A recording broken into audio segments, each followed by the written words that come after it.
Continuamos en el Tribunal de la Tarde y ya es turno de nuestra audiencia preliminar. Y para esta misión contamos con el licenciado Josly Wilmore, con quien estaremos hablando sobre la importancia de fomentar la autonomía en los niños, en esta época de coronavirus que nos han impuesto tantas restricciones y en las cuales los pequeños han sido grandes perjudicados. Bienvenido nueva vez, Josly, a esta tu casa, el Tribunal de la Tarde. Claro que sí, muchachos, muchísimas gracias por, como siempre, extenderme la invitación. Y está de más decir que para mí es más que un placer poder compartir con toda la audiencia del Tribunal de la Tarde. Cuéntanos sobre este concepto y cómo podemos también aplicarlo ahora con el coronavirus, con el tema de que estamos en los hogares confinados parcialmente, otros quizás cuando tienen comorbilidades y cosas como esta están más confinados aún, pero resulta que los niños, independientemente de todo, han sido los más perjudicados cuando hablamos de las restricciones para salir y de las libertades para movilizarse. ¿Cómo podemos abundar en este sentido? ¿Cómo ayudar a los niños a un mayor nivel de autonomía en un momento en donde le hemos retirado prácticamente toda libertad de poder salir a divertirse, a esparcirse y hasta a estudiar? Sí, Ernesto, fíjate, es un punto importante este tema que hemos traído en el día de hoy, precisamente por eso.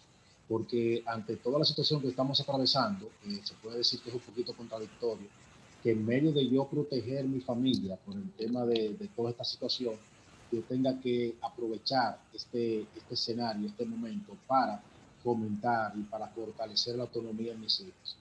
Y parte de mi inquietud en compartir el tema también es por el hecho de que debemos soltar cierta responsabilidad a nuestros hijos con el tema de su desempeño y desarrollo académico frente a esta nueva modalidad de lo que es la educación virtual. Pero todo escenario es prudente, todo escenario se puede, por así decirlo, preparar para nosotros fortalecer áreas en nuestros hijos que le ayuden en su autonomía, en lo que es su independencia. Lamentablemente, atravesando este momento que estamos enfrentando, muchos padres han hecho lo contrario. Nuestros hijos han creado una codependencia que entienden que si no reciben una pauta específica de sus padres o tutores, no pueden dar el paso para desarrollar cualquier tipo de actividad. Entonces, por eso la importancia de nosotros hoy conversar con la audiencia sobre esta parte en específico de cómo poder nosotros aprovechar el momento, el espacio y toda oportunidad que se nos presenta en este tiempo para fortalecer esa dependencia, esa fortaleza que necesitan nuestros hijos en esta parte de la autonomía que es tan importante en su desarrollo como individuos. En la medida, Josly, que uno pregunta y busca ejemplos de diferentes padres de cómo le está yendo con el desempeño de sus hijos en la formación a distancia, uno se pregunta cómo tú te haces para el tema del niño, cómo tú le estás dando seguimiento, y en algunos casos se da de que el niño dice, bueno, ya él corrió solo, yo lo atendí la primera semana, le di seguimiento, pero ya él mismo trabaja solo. Sin embargo, hay otros niños que todavía requieren de ese auxilio constante de los padres o tutores. ¿Cómo uno poder lograr? Es decir, si tú nos puedes arrojar algunas luces de cómo nosotros podemos lograr que ese niño vaya formando su propia autonomía. Claro, fíjate, tú sabes que esto es parte de un proceso. Muchas veces, como bien dices, hay padres que dicen, bueno, yo le di acompañamiento a mi hijo durante la primera semana, lo dejé ya más o menos guiado, le di las instrucciones necesarias para que puedan enfrentar su responsabilidad en este tema de la educación virtual. Sin embargo, cuando tú te desconectas de la próxima semana y vas y revisas, te das cuenta que el niño se mantuvo todo el tiempo rezagado. Entonces, una manera de nosotros poder ir fortaleciendo esta autonomía en nuestros hijos es con pequeñas cosas dentro de la casa. Por ejemplo, preparar un ambiente donde yo pueda darle guianza a mi hijo de poder realizar ciertas actividades que le puedan ayudar a fortalecer esta parte. Por ejemplo, el que se pueda responsabilizar de su higiene, que se pueda responsabilizar de recoger su habitación, de que a la hora de almorzar debe hacerlo de la mejor manera posible, de la debida forma, sentarse derecho, utilizar debidamente los cubiertos, el llevar el plato a la cocina. O sea, son pequeñas cosas que nos van ayudando a ir fortaleciendo esta parte de nuestros hijos. Cuando yo bloqueo o cuando yo interrumpo ese proceso en mis hijos, por ejemplo, no tengo la paciencia de esperar que él haga las cosas y lo hago por él, ahí estoy bloqueando y estoy interrumpiendo esa parte de poder fortalecer su autonomía. Entonces muchas veces nosotros como padres somos los que de manera inconsciente entorpecemos este proceso, precisamente por el hecho de no tener esta paciencia, de no tener esta flexibilidad frente tal vez a la actitud rezagada que mi hijo presente en una actividad en específico. Entonces, por eso la importancia, como les decía hace un momento, de nosotros poder fortalecer esta parte para que nuestros hijos, por ejemplo, cuando yo salgo a trabajar a la calle, yo tener la confianza que mi hijo se va a despertar a la hora de vida, de que se va a sentar frente a su computador y dispositivo electrónico y va a responder a las exigencias que tiene ahora mismo frente a la educación virtual que están recibiendo desde casa. Pero es como les comparto, debemos hacerlo de manera progresiva, entender que todo no va a pasar de la noche a la mañana, porque si vengo acostumbrando a mi hijo a un tipo de comportamiento, no puedo esperar que en el momento que yo quiera él vaya a responder de la manera de vida. O sea, es un asunto de nosotros mismos también como adultos, ir practicando esta parte. Josly. Adelante, Alberto. Mira, Josly, a mí me gustaría, porque yo sé que tú lo has esbozado, diríamos que de manera general, pero que tú nos describieras cuál es tu concepto de autonomía, porque autonomía pudiera ser, por ejemplo, permitirle a un niño que utilice mucho el Nintendo, que utilice mucho el celular o que utilice mucho cualquier tipo de actividad que realiza de ocio y dejarlo a sus anchas, por ejemplo, trancado en su habitación y que por, diríamos, darle esa libertad y permitir algún tipo de ocio, se le permita de manera libre poder diríamos que enfocarse en esa actividad. Entonces, a mí me gustaría que más o menos tú nos esbozaras a qué te refieres cuando hablas de autonomía, de fomentar la autonomía en los niños. Fíjate, Alberto, un niño autónomo es aquel niño que es capaz de realizar actividades propias de su edad de manera dependiente. Tú sabes, de manera independiente, sin tener que depender de las pautas o el seguimiento de sus padres o de un tutor. Aquel niño que acorde a su edad, porque también debemos reconocer y entender y resaltar que todo depende de la edad del niño. No puedo dejar responsabilidades. ¿A qué edad, por ejemplo, un niño tiene que tender la cama? Mira, fíjate, porque yo que tú pusiste ese ejemplo, porque yo tengo 32 y todavía yo no lo hago. Entonces, qué buena esa. No, eso es un punto importante para trabajarlo contigo en terapia. Claro. Pero eso es grave, Josly, eso es grave. Pero fíjate que ya un niño, Alberto, ya un niño con 3, 4 años, es un niño que podemos ir dándole ya ese tipo de responsabilidad. Partiendo del punto que no es que me va a dejar la cama totalmente arreglada, pero la simple intención del niño pararse, irse al baño, prepararse, volver y recoger un poquito su habitación con esa edad ya es posible. Es una manera de nosotros irnos guiando. Entonces, por eso les decía cuando me hiciste la pregunta, la importancia de nosotros establecer la edad, porque ya hay cosas, por ejemplo, que un niño de 3, 4 años podemos ya irle instruyendo, pero ya un adolescente de 12, 13, 14 años ya debe estar más integrado. Entonces, esa parte que tú señalizabas de yo, por ejemplo, permitir que mi hijo se tranque su habitación y entender que autonomía es que esté todo el tiempo pegado a un teléfono y que no dependa de mí en ese sentido, es lo preocupante, porque un niño con problemas de autonomía es un niño que tiene problemas para relacionarse.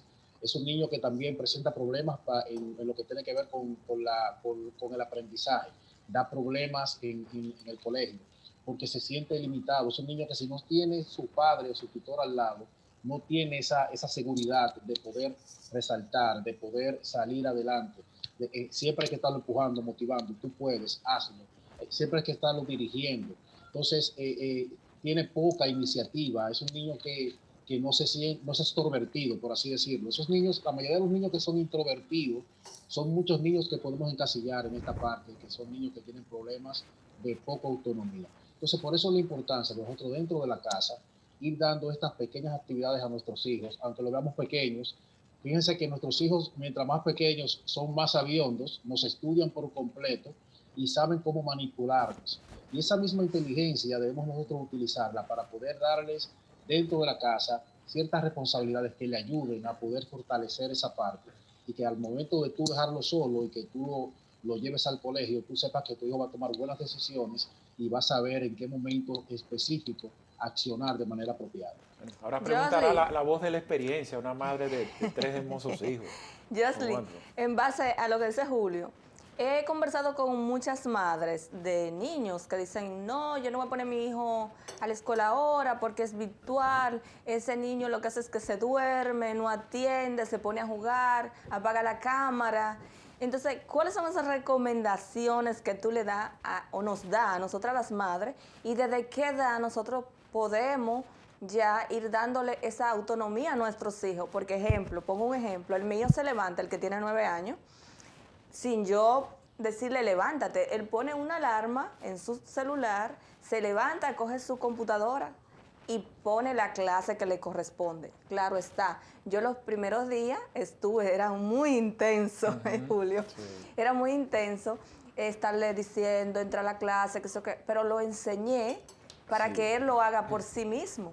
El chiquito, que tiene 3 años, tú sabes, se levanta, quiere estudiar con el hermano, pero ¿qué pasa? En el colegio ese deja la cama como si fuera un hotel.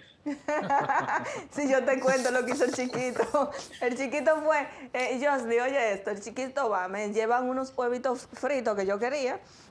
A él le encantan los huevos y dice que va con un caballo, a él le encantan los animales y dice que el caballo tiene mucha hambre. Oh, come caballo, come caballo. Pero fue que el caballo, él decía, y se comió los 2 huevos. Oh. O sea, él estaba jugando para que yo me entretuviera, que él estaba con el caballo, pero era el caballo el huevo. Quería marcharle a los huevos. Entonces, Josly, recomendaciones para nosotras las madres. ¿A qué edad tú recomiendas que puedan tomar estas clases virtuales? ¿Y cuáles son esas recomendaciones que tú nos dices como madre, a nosotras las madres, para que nosotros despertemos esos hábitos en nuestros hijos de tener autonomía propia? Sí, fíjate, mira, muy interesante. Tú sabes que como le conversaba, como le contestaba Alberto hace un momento, ya un niño de 3, 4 años es un niño que podemos ir dándole ya ese sentido de responsabilidad y que podemos ya irlo introduciendo en las actividades sencillas del hogar, partiendo por ahí, porque todo empieza en casa. Y en esta parte específica, yo compartía en un programa anterior la importancia de nosotros no cohibir o no restringir a nuestros niños de la participación de la educación virtual, independientemente de que sea totalmente diferente, claro está, porque estamos desde la casa.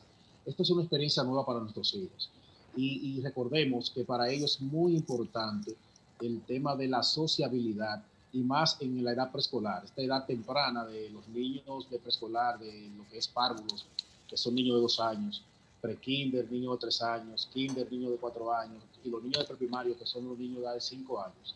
Es muy importante la interacción con otros compañeros, es muy, muy importante la interacción con su tía, con su maestra.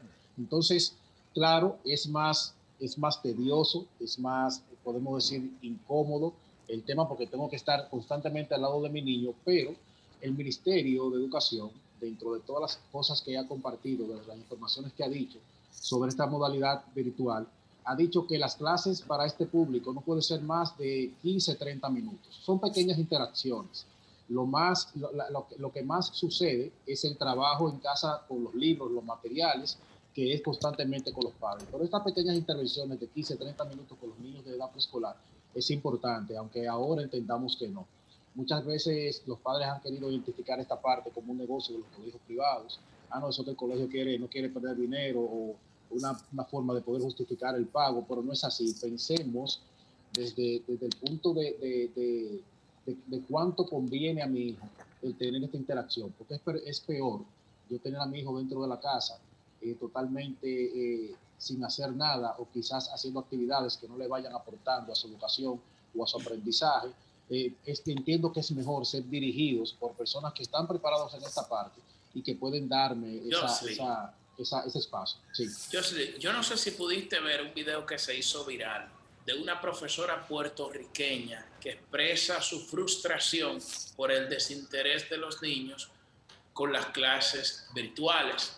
La profesora puertorriqueña llora, se indigna, dice que no concibe, que no entiende por qué los niños no están prestando atención, que no ingresan a la hora que deben hacerlo, a tomar las clases, y que de hecho ya puso un ejemplo que de 18 niños o 16 solamente ingresaban 6 personas. Si esto es una profesora, y claro, estoy poniendo un ejemplo de Puerto Rico, no un ejemplo de la República Dominicana, pero aquí también, o sea, esto es un asunto global. ¿Cómo construir ese interés y diríamos esa responsabilidad, pero en este corto plazo para que los niños ingresen a tomar sus clases virtuales? Literal, o sea, yo te lo digo, yo no sé cómo lo están haciendo, por ejemplo, por la televisión, porque uno se distrae bastante. Oye, pero tú uno mismo leyendo, cualquier cosa te distrae. Imagínate tomando una clase con la televisión, viendo la televisión. O sea, es una situación embarazosa en ese sentido. Claro, mira, Alberto, hay una realidad que no podemos, a la cual no podemos darle la espalda. El trabajo en aula es muy bueno, se le saca mucho fruto, pero el trabajo, todo maestro que me está viendo en este momento, que tiene experiencia en el área de educación, se va a identificar con esta parte. El trabajo en aula es, en ocasiones, difícil tú mantener la atención de un niño durante toda una asignatura. Es normal que el niño se distraiga, que mire al de al lado, que pierda la concentración, que pueden pasar muchas cosas dentro del aula. Imagínate ahora yo estando de este lado del dispositivo y mis estudiantes al otro extremo. Entonces, ¿cómo nosotros podemos fomentar esta parte? Como bien estamos conversando hace un rato, y el tema que trajimos en esta tarde, precisamente yo fortaleciendo en mi hijo esta parte de la autonomía. Si nosotros pudiéramos fortalecer en nuestros hijos el sentido de responsabilidad, créeme que va a pasar como ese jovencito de 9 años que se para, se alista y se sienta con su computadora en la mesa sin tener que esperar que la mamá le diga, le levante, ni nada de eso. Muchas veces nuestros hijos tenemos que amenazarlos para que puedan asumir su responsabilidad. Y claro que es triste como los maestros en este tiempo se sienten frustrados por por el poco apoyo que están teniendo de parte de sus estudiantes, pero detrás de los estudiantes están los padres. Muchas veces nosotros los padres no tenemos filtro para decir las cosas en la casa, para expresar nuestro sentir, y ese mismo sentir se lo pasamos a nuestros hijos. Y es la semilla que germina en ellos, que crece en ellos. Entonces, si mi papá se expresa de esa forma, con relación a lo que está pasando ahora, no, es un disparate, esos muchachos no van a aprender, eso es una pérdida de tiempo. El niño recibe eso y por eso no asume el compromiso de poder sentarse y poder recibir esta información, esta educación que le tiene preparado desde la casa. Josly, finalmente por mi parte, muy importante la delimitación de edad que has hecho y algunos consejos muy puntuales, pero bueno, quiero poniendo un ejemplo que me parece relevante para ayudar a cualquier padre o madre que nos esté viendo y que tiene un hijo de 7, 8, 9 años, ¿verdad? Que quizá pasa un poquito ese umbral ideal para ayudar a construir ese carácter del chico. ¿Estaría a tiempo y con cuáles medidas pudiera contribuir a crear esa disciplina, como por ejemplo la del niño de 9 años de Keila? Un correazo. Que no haya Llévalo como helado. Entonces, Joyly, para puntualizar la pregunta, esos padres y madres que nos están viendo ahora y que sus chicos tienen 9, 10, 11 años y escucharon a Keila hablar de su hijo de 9 años, de que él solito se levanta, arregla sus cosas, prende su computadora, pone su alarma y entra a sus clases, y él dice, bueno, pero mi hija tiene 9 y no hace eso. ¿Está a tiempo de tomar medidas que ayuden a esa disciplina? Claro que sí, siempre se está a tiempo, y más contando con la ayuda de profesionales que podemos ayudar en esa parte. Todo es un asunto de negociación, Ernesto. Es un tema de nosotros poder sentarnos con nuestros hijos, conversar, concientizarnos, sobre todo, porque muchas veces no entendemos o no asumimos como padres que ya nuestros hijos están creciendo y tienen la capacidad suficiente para poder entender y razonar sobre diferentes temas que podemos nosotros conversar con ellos. Es sentarnos con ellos y explicarles, miren, esta es la realidad actual, esto es lo que tenemos que enfrentar. Tú debes mostrar interés por ti mismo en salir adelante, en aprender, en crecer, porque en un futuro la única persona beneficiada vas a ser tú.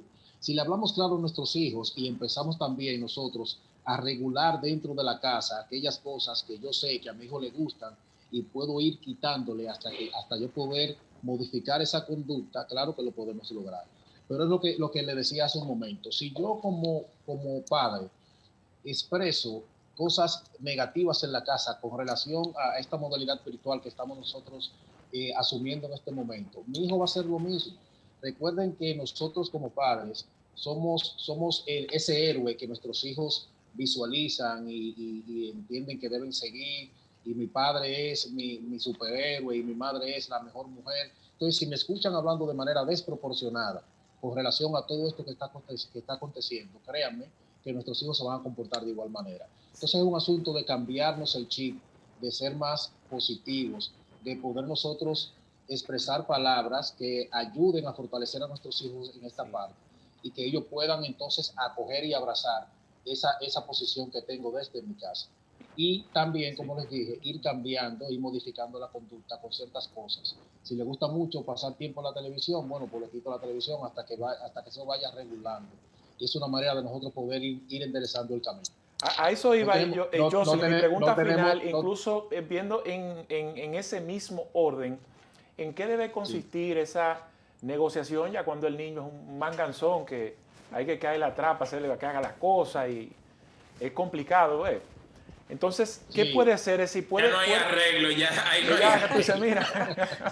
De hecho, yo no sé si eso es negativo, pero yo recuerdo, por ejemplo, que parte de esas mañitas que uno ya va desarrollando, nosotros teníamos que ir al colegio, a la Academia de la Trinitaria, vivíamos en Arroyo Hondo, y la Trinitaria estaba en el Sánchez de la Fe, es decir, había que salir por lo menos una hora antes, evitar los tapones para llegar a tiempo. Mi mamá no empezaba a tumbar la puerta a las 6 de la mañana. Ya ahí uno estaba durmiendo, uno aprovechaba ahí para tirar una pava, la primera pava de 15 minutos, volví, tumbaba la puerta. Ya como la tercera vez había que pararse corriendo y cambiarse y arrancar. Pero en este caso, para uno poder ya modificar esa conducta, ya después que uno es, como que dice, ya de una edad más avanzada, debe consistir esa negociación en algún tipo de premio o amenaza, o una combinación de advertencia con una recompensa. Fíjate, mira, no vamos a acudir al método de Alberto, ¿verdad? Cero correazo, cero violencia. Eso es lo primero. Sí. Pero claro que sí. Mira, toda persona, mientras respire, tiene esperanza de cambiar hábitos que no son los más buenos, por así decirlo. Toda persona tiene un punto débil, Julio. Toda persona tiene un punto de flexibilidad donde tú puedes por ahí apoyarte e ir logrando que pueda cambiar eso que tú quieres lograr. Por ejemplo, en estos jovencitos que por la rebeldía de la etapa de la adolescencia a veces se nos dificulta más. Tú sabes que le gusta mucho compartir, le gusta mucho pasar tiempo en su teléfono, el tener su espacio, el que respeten su espacio. Si nosotros empezamos interviniendo en esas partes, en esas cosas que le gustan, es una manera de nosotros poder ir modificando. O sea, si tú vas cambiando en esto que yo necesito ver en ti, entonces yo voy siendo un poquito más flexible contigo. De lo contrario, dame el celular, no puedes salir con fulanita. O sea, podemos regular esa parte. Ahora bien, el tema de nosotros premiar, como tú mencionabas, entra cuando yo estoy recibiendo de mi hijo estas cosas que está cambiando. Si está cambiando, entonces yo refuerzo esa conducta dándole algo que yo sé que le agrada. Ahora, si no está cambiando, lo que hago es lo contrario. Le voy quitando, lo voy restringiendo a cosas que yo sé que le agradan hasta poder lograr lo que yo quiero. Porque que incluso esto le va a gustar a las esposas. Una pareja que esté teniendo problemas, ya sea con el esposo o la esposa, puede modificar conducta y crear un cambio en su hábito con cosas dentro del hogar, cosas que le gusten. O sea, porque usted ve a su hombre muy grande, con la voz muy ronca, no quiere decir que no pueda cambiar ciertos hábitos. Es un asunto de comunicación, es un asunto de negociación, es un asunto de regulación y también de conciencia, de que la persona esté abierta y dispuesta, claro está, a poder provocar y encontrarse con estos cambios. Así mismo, bueno, recuerdo que antes de tu pregunta final, en el caso de mi punto débil, yo buscando así esos momentos, a mí quizás me privaron tanto de libertad, uno podía ir donde los amiguitos, lo que sea, pero algo que me daba muy duro a mí era cuando yo tenía que ir a compartir y me decían, no hay ni uno, dame 50, dame 100, no hay ni uno. 25, No, tampoco. usted no se lo haga. Era mejor que me dejaran en mi casa preso, o sea, eso sí es duro. Josly, Sí. finalmente de mi parte, muchas madres le damos la libertad a los niños, pero ¿hasta qué punto una madre debe darle tanta autonomía a un niño? Ejemplo, hay una madre que sueltan a esos muchachos el día y la noche con el teléfono. Tú sabes que los niños se pasan el día en la computadora ya cogiendo su clase virtual. Terminan a las 2, a las 3 de la tarde. Pero ellos siguen con su celular. Casi todos los niños tienen un celular para ellos jugar y eso. Entonces se descargan una aplicación para seguir hablando con los amiguitos. Las madres, ¿hasta qué límite? Un consejito ahí, rápido. A nosotras las madres, de que el niño se pasó la mañana entera, la tarde entera, no es justo que esté tarde de la noche también con un celular. ¿Qué me dices? Claro. Mira, fíjate que eso ha sido un punto de discusión en la familia, un tema de mucho disgusto. Tú sabes que siempre hemos tratado de orientar a los padres al manejo inteligente de los niños con el tema de los dispositivos. Lamentablemente ahora se ven obligados por el tema de la educación a distancia a tener esta interacción constante con los equipos electrónicos. Pero una parte importante que tú mencionas, si mi hijo pasó la mañana estudiando por el dispositivo electrónico, tengo que separar lo que es la parte educativa con la parte de recreación. Yo le puedo permitir un momento de recreación al niño con el teléfono, pero debe ser siempre supervisada y debe ser siempre cronometrada. Que yo pueda decirle, bueno, tienes una hora en el teléfono, ya se acabaron las clases, vamos, bueno, ven a almorzar, te recuestas un poquito, cuando vuelvas a tomar el teléfono tienes una hora para poder jugar y hacer lo que te plazca con el teléfono, pero no soltarlo todo el día, porque hacen una dependencia total, una codependencia total del teléfono, y eso, al final radica y repercute en un problema. No podemos permitir que nuestros hijos se sumerjan totalmente en los equipos electrónicos, porque bien sabemos todo lo que hay detrás de esa interacción constante y excesiva con los equipos electrónicos. Y también una parte importante es mantener de cerca esas aplicaciones en las que mi hijo se está introduciendo, con quién está hablando, como siempre he dicho, saber con quién mi hijo conversa, cuál es su círculo de amistad y todo ese tipo de cosas. Muchas veces vemos que son cosas inofensivas en las que ellos se sumergen, pero todo en exceso hace daño y eso lo tenemos muy claro. Entonces, por eso es bueno nosotros tener un tiempo cronometrado y supervisado para que nuestros hijos puedan tener ese momento de ocio con los equipos electrónicos. Bueno, Josly, muchísimas gracias, hermano, como siempre. Estas orientaciones, temas súper interesantes. Tenemos una próxima oportunidad. Claro que sí. Claro que sí, el placer es mío y ya ustedes saben, muchachos, estamos aquí para servirles. Bueno, gracias. Bueno, muy bien. Tución, vamos a publicidad para retornar con más. Tenemos pendiente a Christian Sport, el hombre de los deportes.